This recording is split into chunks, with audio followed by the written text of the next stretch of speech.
A deputada federal Júlia Zanatta, do PL aqui de Santa Catarina, participou na última sexta e sábado, dias 13 e 4 de março, da Conferência de Ação Política Conservadora lá nos Estados Unidos, a convite do deputado federal Eduardo Bolsonaro, do PL de São Paulo, que foi um dos palestrantes do evento. Sobre o tema, converso com a própria deputada federal Júlia Zanatta, que gentilmente nos atende nesta manhã de quinta-feira. Deputada, é sempre um prazer e uma alegria conversar com a senhora. Bom dia, tudo bem?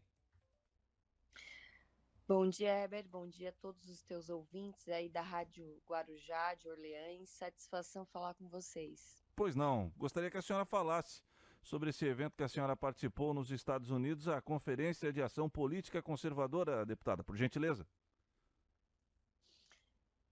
Pois não. Então, foi um evento que eu já participo há algum tempo. Não foi a primeira vez que eu fui no CPEC nos Estados Unidos. Também tive lá em 2020. E dessa vez, fui agora, né, como deputada. E pela primeira vez, Jair Bolsonaro discursou num CPEC nos Estados Unidos, né? O que nos deu muito orgulho, falou das suas ações enquanto presidente da República. Eduardo Bolsonaro, que também já participou de vários CPECs, não só nos Estados Unidos, como em outros lugares, outros países do mundo. Também esteve no palco principal em um painel, assim como o Donald Trump, né, o ex-presidente dos Estados Unidos, e que agora também já se lançou candidato para as próximas eleições do ano que vem. Então, Jair Bolsonaro, ele falou das ações dele enquanto presidente e falou também de todos os ataques que ele sofreu durante a sua gestão aí, durante esses últimos 4 anos. Falou do problema que a gente tem sofrido aqui no Brasil, da questão da liberdade de expressão, que tem sido tolhida, a liberdade de expressão das pessoas, da censura, né? Inclusive lá no CIPEC eu encontrei com 2 jornalistas que estão censurados aqui no Brasil, que tiveram seus passaportes cancelados, né? O Alan dos Santos, o Paulo Figueiredo. Então é importante que a gente participe de eventos como esse para mostrar ao mundo a realidade do que aconteceu no Brasil durante esses últimos 4 anos, né? Porque senão fica o dito pelo não dito. Muitos órgãos de imprensa da grande mídia divulgam uma imagem do Brasil que não é fidedigna aos fatos, sabe? Então, fomos lá, fizemos conexões, fizemos, divulgamos o que realmente acontece, o que também tem acontecido, né? Lá nos Estados Unidos, bate muito com o que acontece aqui no Brasil. O discurso do Trump, por exemplo, fala basicamente dos mesmos problemas, das mesmas narrativas, das mesmas mentiras que a esquerda, dos mesmos ataques que ele sofreu lá nos Estados Unidos. Bolsonaro, né, também sofreu aqui no Brasil. Então, muito importante, é um trabalho que o deputado Eduardo Bolsonaro já vem fazendo, de viajar e fazer algumas conexões em alguns lugares do mundo, alguns lugares importantes, para que as pessoas saibam, né, para que o mundo saiba o que está acontecendo. Às vezes, quando a esquerda debocha de viagens do Eduardo Bolsonaro, eles fazem porque eles sabem da importância desse trabalho que o Eduardo Bolsonaro vem fazendo, principalmente quando ele foi presidente da CREDEM, também a Comissões de Relações Internacionais, aqui, Relações Exteriores, aqui da Câmara dos Deputados. Então, foi muito bom reencontrar o presidente Bolsonaro, fazia algum tempo que eu não o via, né? Ele está lá nos Estados Unidos, e tivemos a grata notícia de saber que ele vai voltar agora para o Brasil. Ele falou para a gente lá que vai voltar agora para o Brasil já nesse mês, para liderar a, a nossa oposição, né? O nosso movimento aí de oposição, porque ele elegeu muitas pessoas Brasil afora. Perfeitamente. Bom, é obviamente que o evento chama a atenção pela magnitude dele, né? Inclusive contando com a presença de Donald Trump, que é o ex-presidente dos Estados Unidos e já confirmado, né, como candidato à presidência da República pelo Republicanos no ano que vem, mas o que me chamou a atenção foi o seu encontro com o presidente Bolsonaro. Obviamente que ele discursou lá para as pessoas e tratou de assuntos gerais, mas como eu sei que a senhora é muito próxima do presidente Bolsonaro, eu gostaria de saber se a senhora teve algum tipo de conversa com ele, que arrancasse alguma informação que não está sendo divulgada pela mídia. A senhora já disse que ele volta esse mês para o Brasil, mas ele confidenciou, conversou mais algo íntimo com a senhora que não está sendo repassado para os seus eleitores, para os eleitores do Bolsonaro de uma forma geral através da mídia, deputada? Olha, conversa de bastidores que a gente tem com uma figura tão importante como o presidente da República, obviamente a gente não divulga, mas também não teve nada assim, né, que fosse de novidade. Conversa foi boa, eu não fiquei fazendo. O presidente, ele sofreu muito durante esses 4 anos, né? Foi um tempo pesado, nunca tivemos um presidente tão atacado como ele. Então, assim, o cara tá lá descansando, entendeu? Com legitimidade, ele merece esse descanso, esses meses sabáticos aí que ele tirou para cuidar dele mesmo, né? Para conseguir ficar em paz um pouco, mas parece que não tá dando muito certo, porque o que que acontece? A esquerda aqui, o Bebel, eles não pararam de falar do presidente Bolsonaro. Eles acham que o Bolsonaro ainda é presidente, porque todo dia eles sobem naquela tribuna da Câmara dos Deputados e falam do presidente. Nem parece que o presidente é o Lula, porque eles só falam do Bolsonaro, porque eles não têm mais o que fazer. Como eles não estão governando o país, esse país está desgovernado, eles só estão fazendo vingança e revanchismo, eles só falam do presidente Bolsonaro, porque eles precisam colar a pecha no Bolsonaro de alguma coisa, de corrupção. Aí cada semana é uma história, cada semana é uma mentira, uma narrativa. Então, assim, não teve nada além, né, do que já foi divulgado pela mídia, o que conversamos com o Bolsonaro. As únicas perguntas que eu fiz foi assim: presidente, o senhor está descansando? Presidente, o senhor está bem? Presidente, o senhor está aproveitando o seu descanso, né? Então, assim, não fiquei,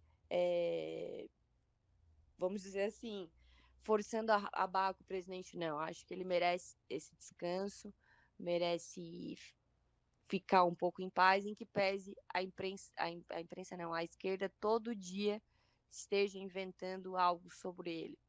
Uhum.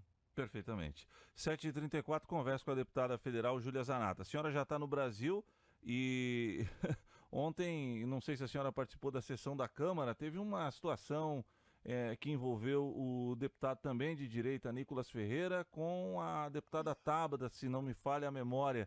A senhora pode explicar de fato o que aconteceu? A senhora estava presente, inclusive tem um pedido de cassação meio que esdrúxulo contra Nicolas Ferreira. O que aconteceu de fato ontem no parlamento, deputada? Na verdade, hoje no parlamento, a gente parece que não tem mais o direito de falar o que a gente pensa. Deputados foram eleitos para parlamento, para falar, para se expressar, para defender suas ideias, mesmo que alguns não possam não concordar. E a ala que se acha democrática, que enche a boca para falar de Estado democrático de direito, que é a ala da esquerda, eles, na verdade, eles não defendem a democracia. Eles querem a ditadura do pensamento único, que é o pensamento que eles consideram melhor. O resto eles não querem respeitar. Eles querem a ditadura da minoria. A gente vive hoje uma ditadura da minoria em que nós não podemos falar o óbvio, nós não podemos dizer que a grama é verde, que 2 mais 2 são 4. Porque se eles disserem que 2 mais 2 são 5 e inventarem o crime para dizer que 2 mais 2 são 4, que é o certo, nós não podemos falar que 2 mais 2 são 4. Tu tá entendendo? Para não usar outro exemplo, porque eu posso ser criminalizado, né? Então, o que acontece? O deputado Nicolas usou a tribuna, ele é um deputado jovem, e no momento de usar a tribuna, ele levou uma peruca, certo? Eu não estava presente na hora, no plenário, mas depois, quando cheguei lá, vi o que tinha acontecido. Inclusive, fiz uma defesa do Nicolas, porque o que acontece? Ele falou o seguinte, que como ontem era o Dia da Mulher, ele parabenizou as mulheres e falou que as mulheres têm perdido espaço para as mulheres trans. Porque, por exemplo, Pablo Vittar já foi a mulher do ano. Nos Estados Unidos, ontem, 2 marcas usaram mulheres trans para homenagear as mulheres. Mulher, tipo, como é que fala? Eu nem sei falar essas coisas aí de trans, mas o que acontece? Ele falou que as mulheres trans, as mulheres não biológicas, estão participando de competições esportivas femininas e, obviamente, estão tirando o lugar das mulheres porque elas têm vantagem física sobre as mulheres. Então, ele falou única e exclusivamente sobre isso, que é um fato. Inclusive, a deputada Bia Kicis tem um projeto de lei sobre esse assunto, sobre a participação, que ela quer proibir a participação, né, de mulheres trans em esporte feminino, porque é óbvio, né, que se considerar a questão física, biológica, nós vamos perder sempre. Então, o deputado Nicolas usou a tribuna para falar isso, ele não citou nominalmente nenhuma pessoa, ele não ofendeu ninguém, ele fez a defesa do que ele acredita, das crenças dele, né? Então, assim, é um absurdo o que estão falando de pedir cassação de mandato.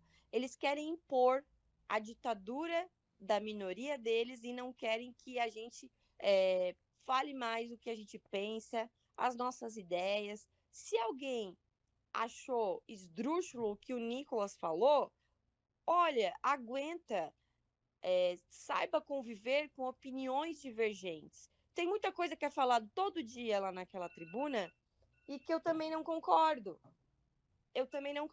Entendeu? E eu respeito, eu escuto, eu penso, meu Deus, que absurdo que essa pessoa está falando, mas é a ideia dela, entendeu? Eu não peço cassação de mandato de ninguém que pensa diferente de mim.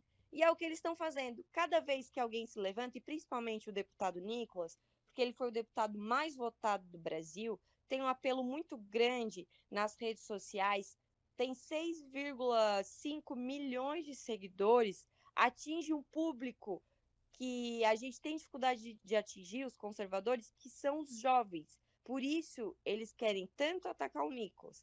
Mas vou te falar o que eu falei ontem para alguns lá. Enquanto vocês ficam aqui fingindo que a realidade não é a realidade, enquanto vocês ficam aqui desconectados da realidade, dos problemas da sociedade brasileira e ficam falando de pautas identitárias, de divisionismo, né, de branco, negro, rico, pobre, enfim, essas divisões que a esquerda adora fazer, vocês estão levantando uma pessoa como Nicolas para ficar ainda mais conhecido. Então, um absurdo que fizeram com o deputado Nicolas ontem, nós não podemos nos calar, nós não podemos deixar que eles queiram tolher a nossa liberdade, principalmente a liberdade de expressão de um parlamentar de expressar suas ideias. A nossa imunidade parlamentar não pode ser relativizada. É muito sério, é muito grave isso. Infelizmente, quem não gostou da fala do Nicolas faz parte do parlamento. Espero que respeitem e entendam que é algo constitucional o parlamentar poder se expressar. Perfeitamente. Deputada Júlia Zanata, muito obrigado pela entrevista. E só para concluir, que tu falou da Tabata, isso. A Tabata desvirtuou. A Tabata, a análise que ela fez foi canalha, e inclusive eu quero usar a tribuna hoje para falar sobre isso. Então, minha solidariedade ao Nicolas, que é um jovem cristão e que tem conquistado muitos corações jovens para o nosso lado, para o lado da direita. Perfeitamente. Feito o registro, obrigado pela entrevista, deputada. É sempre um prazer. A senhora tem sempre espaço aqui na Rádio Guarujá. Bom dia, bom trabalho.